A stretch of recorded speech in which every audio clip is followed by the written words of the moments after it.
제가 수소전기차 시대가 온다 책 쓰려고 한 3년 전에 이제 그 취재를 할 때 욕을 엄청 먹었어요. 사기꾼이라고. 그러니까 저는 기자니까 저한테 사기꾼이라고는 안 하는데 저한테 주변에 계신 분들이 수소 취재할 때 조심해라. 사기꾼이다.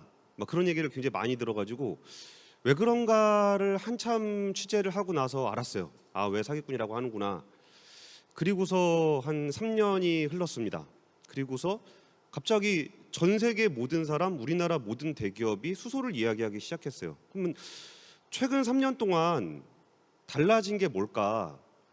분명히 수소는 예전이나 지금이나 비싸고 비효율적이고 그렇다고 기술이 엄청나게 달라진 것도 없고 뭐 엄청나게 좋은 뭐 상품이 생긴 것도 없고 달라진 게 뭐가 있을까를 최근에 다시 좀 취재를 했어요. 도대체 뭐가 바뀌었길래 그런 거냐? 막 대기업들이 막 수십 조씩 넣어가지고 투자를 한다 그러는데 왜 작년에는 그런 얘기를 안 하다가 왜 올해 이런 얘기를 할까라는 거를 좀 취재를 좀 해봤는데 그때 어찌 보면 되게 별 얘기 아닌 것 같으면서도 중요하다고 생각하는 제가 오늘 얘기 드리고 싶은 거의 결론은 지금 해도 하나도 늦지 않았고 우리가 굉장히 앞서가고 있다는 얘기를 결론적으로 말씀을 드리고 싶어서 그래요.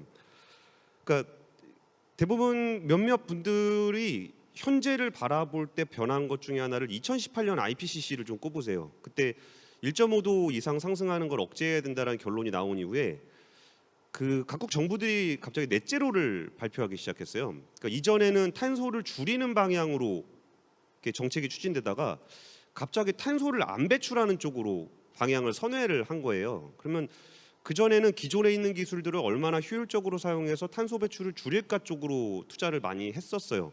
왜냐하면 기존에 있던 걸 가지고 바꿀 수 있으니까 그쪽이 리스크도 좀 적어 보이고 투자하기도 좀 수월하죠.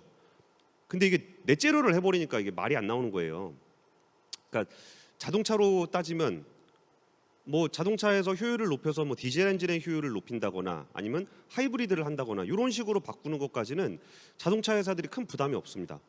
근데 이거를 전기차 수소차를 가버리면 굉장히 골치 아파져요. 일단 주유소 문제부터 해서 자신들의 핵심 기술인 엔진이 사라지는 거 그리고 서플라이 체인이 다 없어지는 거 그런 문제 때문에 이게 그 너무나 큰 일이었기 때문에 선뜻 그거에 대해서 선언을 못하고 있었는데 그 넷제로 세상이 돼버리는 바람에 기존에 자기가 가지고 있던 비즈니스 모델을 아예 뒤집어 엎어야 되는 상황이 그동안 기후위기 했던 거 뭐 수십 년 기후위기 얘기했지만 이번 거는 진짜 안 되면 우리 맛이 가겠구나 그냥 완전히 그냥 사업을 접어야 되겠구나라는 그런 문제의식들이 좀 생겨난 것 같아요. 이거에 맞춰서 뭐 ESG라든지 아니면 우리나라 재벌 기업들 같은 경우는 지금 승계 문제의 아들로 넘어가는 세대 문제가 되게 있거든요.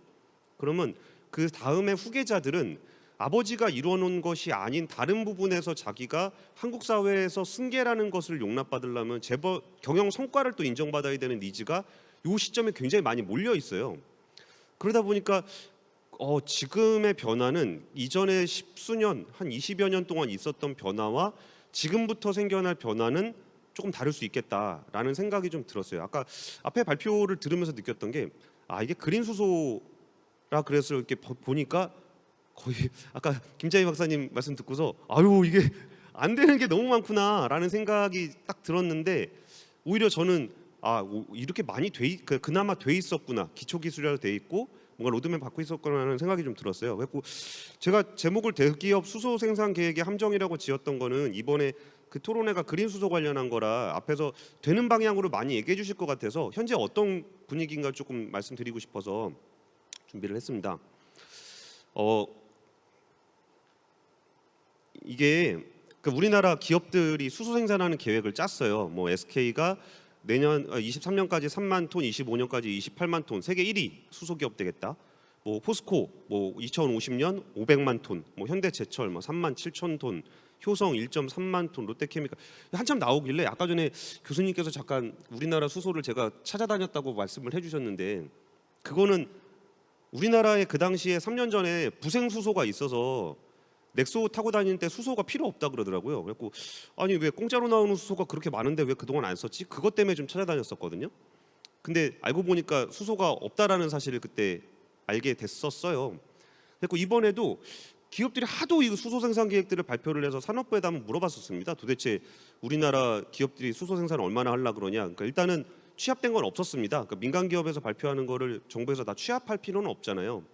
그래가지고 그거를 제가 그냥 한번 더 해봤어요. 발표한 거 그냥 보도자료에 나온 것만 더 해봤더니 한 2050년까지 한 2025년까지 한 56만 톤 정도가 되더라고요. 그러면은 56만 톤이면 이게 얼마나 되는 거야? 라고 해가지고 자동차 기준으로 한번 계산을 해봤습니다. 이렇게 효성이 자기네가 13,000톤을 할 건데 이게 연간 10만 대의 자동차의 연료를 공급할 수 있다고 했어요. 그러면은 이것도 이게 기업에서 정확하게 안 알려주니까 이제 추산을 하는 건데, 그럼 56만 톤이면 430만 대의 수소차에 들어갈 수 있는 연료거든요. 그러면은 작년에 넥소가 4,800대인가 팔렸어요. 근데 25년까지 430만 대가 돌아다닐 가능성은 없잖아요. 올해가 누적 판매가 3,300대거든요. 그러면 이럴 일은 없고, 그러면 버스 트럭을 운반을 하면 어떻게 될까를 생각해 봤을 때도 이게 버스 트럭이 아무리 다닌다 한들 이렇게 많은 수소를 어떻게 하려고 그러는 거지? 라는 생각이 좀 들었었고, 여기서 그 기업들이 발표하는 내용들의 저 수소 중에 아까 보면 항아 부분에 그린이라고 써 있는 거 있잖아요. 이게 290톤, 그러니까 앞에는 10,000톤, 뒤에는 290톤, 이게 그냥 숫자가 작잖아요. 그러면 여기가 왜 그럴까 했을 때, 기업들이 지금 수소에 대한 얘기를 굉장히 많이 하고 있지만 대부분 기업들이 뭐 예를 들어서 대표적으로 SK 같은 경우는 LNG 가스 하는 회사거든요. LNG 가스를 장기 계약으로 거의 수백만 톤을 계약을 맺어놨어요. 그러면 그거를 가지고 와서 우리가 친환경이 되면 어떻게 할까라고 생각해 보니까 그러면은 우리가 가스 사업을 못하면 안 되잖아. 그래서 떠올랐던 게 이제 블루수소가 되는 거죠. 그러면 뭐 포스코나 현대제철 같은 경우는 앞으로, 그러니까 현대제철은 이제 넥소에 공급하는 거의 가격을 그 협상력을 높이기 위한 목적도 분명히 있거든요. 그러니까 딴 데서 수소 가격을 너무 높게 부르면 현대차 그룹에서 얘기할 수 있죠.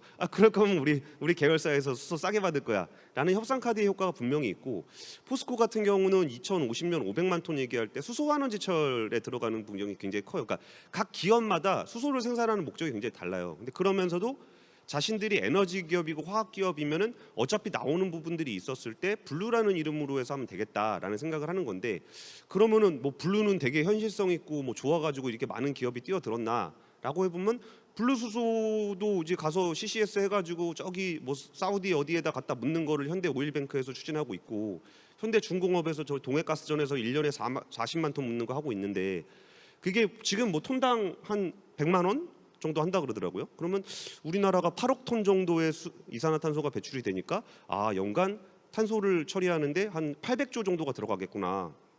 그러니까 그린 수소가 굉장히 어렵고 블루 수소는 마치 대안인 것처럼 이렇게 많이 얘기가 나오고 있지만, 사실 블루 수소도 굉장히 초기 기술이라는 거예요. 그러면 그린 수소를 그럼 하지 말아야 될 이유가 있느냐 했을 때 그런 부분도 좀 없다는 얘기를 좀 드리고 싶은 거고, 그리고 이 부분이 이제 자동차, 오늘 수소 모빌리티 쇼 박람회를 가보면은 굉장히 그 부품 업체들이 굉장히 많이 나와 있어요. 그러면 그동안 우리나라가 왜 이렇게 그 수소차 분야에서 1등을 하고 있는지를 생각해 보면은 뭐 이런저런 이유가 있었겠지만 현대차 그룹이 수소차를 끌고 왔던 효과가 굉장히 커요. 그러다 보니까 현대차가 밑으로 진짜 서플라이 체인을 유지하면서 가고 있는 거고, 그러면은 우리나라와 더불어 수소차를 잘하는 나라가 어디 있냐 그러면 일본이잖아요. 그 일본도 도요타라는 회사가 서플라이 체인을 유지하면서 그 일을 하고 있어요. 그러면 GM 같은 경우에 거기 부회장이 했던 얘기가, 만약에 우리가 단기 수익이 아니라 한국이나 일본에 있는 기업처럼 장기적인 비전으로 할 수 있었다면 나도 충분히 만들 수 있었을 거다라는 얘기를 해요. 그러면은 지금 우리가 저기 뭐 아사히키 회사에는 뭘 하고 있대, 뭐 넬은 뭘 하고 있대, 야 이거 정말 되겠어? 뭐 너무 조금 되는 거 아니야? 너무 비싼 거 아니야? 이런 생각을 전 세계 모두 다 하고 있기 때문에, 이게 제가 뭐 호주를 가서 봤을 때도 호주에서도 봐보니까 기술이 없어요. 그러면 뭐 하고 싶으신 거예요? 그랬더니 자기네 나라에서 이거를 개발을 할 테니까 한국의 기술과 투자가 함께해서 뭘 했으면 좋겠다라는 얘기를 많이 하거든요. 그러면은 지금 우리가 블루 수소가 눈에 보이는 거는 우리나라의 에너지 화학 기업들이 많기 때문이에요. 거기서 탄소를 제거하면 블루를 할 수 있을 거다라고 생각을 하니까 그렇거든요. 그렇다고 본다면 블루도, 그러니까 그린도 이게 초기 기술이라고 생각을 할 수도 있겠지만, 지금 거의 전 세계에 있는 모든 나라 모든 정부가 넷제로를 중심으로 해서 새로 시작하고 있는 분위기예요. 그러면은 그린 기술이라는 것이 굉장히 떨어진다, 뭐 오래 걸릴 거다 이런 고민을 할 필요보다는 지금부터 해가지고 쭉 끌고 갔을 때 우리나라가 수소차가 1등이 된 거는 하루아침에 된 게 아니잖아요. 그것처럼 그린 분야에서도 우리나라가 한 뭐 5년, 이거 어차피 5년 10년 있어야 이 그린 수소 얘기가 본격적으로 상용화 얘기가 나올 거기 때문에 지금부터라도 충분히 많은 어떤 정책적 인센티브나 아니면 기업들의 적극적인 투자를 통해서 하기에 좀 그러니까 전혀 늦지 않았다. 오히려 우리나라는 준비가 많이 돼 있는 편이다. 이런 말씀을 취재 현장에서 느꼈던 얘기로 좀 전해드리고 싶었습니다. 이상입니다. 네, 감사합니다.